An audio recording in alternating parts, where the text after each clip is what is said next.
UPI payments पर अब लग सकता है 1 घंटे का ब्रेक। तो क्या आरबीआई का ये नया प्लान हमारी सुरक्षा के लिए है या बस स्पीड कम करने के लिए?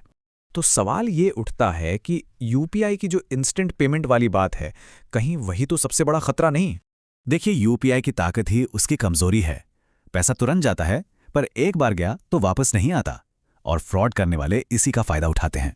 तो इसी फ्रॉड को रोकने के लिए आरबीआई 1 घंटे के कूलिंग पीरियड का आइडिया लेकर आया है। तो ये काम कैसे करेगा? पैसा अकाउंट से तो कट जाएगा, पर 1 घंटे तक बीच में ही रुका रहेगा। उसके बाद ही रिसीवर को मिलेगा। इसे कहते हैं बिहेवियरल इंटरवेंशन। मतलब जानबूझकर एक ब्रेक दिया गया है ताकि उस हड़बड़ी में सोचने का टाइम मिल जाए। पर ये 10,000 की ही लिमिट क्यों?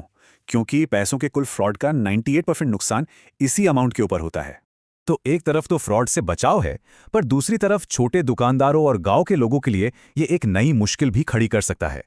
सोचिए, छोटे व्यापारी जिनका काम तुरंत पेमेंट पर चलता है, उनके लिए ये 1 घंटे की देरी भी बिजनेस को धीमा कर सकती है। लेकिन सिर्फ डिले ही नहीं है, व्हाइट लिस्टिंग से भरोसेमंद लोगों को पेमेंट तुरंत होगी, और एक किल स्विच भी होगा जिससे सारे ट्रांजैक्शंस फ्रीज हो जाएंगे। अब इस पूरे सिस्टम की अहमियत समझने के लिए जरा 2016 में चलते हैं, जब इसकी शुरुआत हुई थी। क्या आप यकीन करेंगे, लॉन्च से अब तक यूपीआई ट्रांजैक्शन वॉल्यूम में 12,000 गुना की बढ़ोतरी हुई है।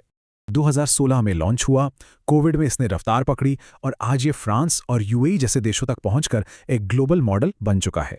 आज हालत यह है कि दुनिया के आधे रियल टाइम डिजिटल पेमेंट अकेले भारत में यूपीआई से होते हैं। तो ये सिर्फ एक पेमेंट का नया नियम नहीं, बल्कि एक नई सोच है जो टेक्नोलॉजी के साथ साथ इंसानी बर्ताव को भी ध्यान में रखती है।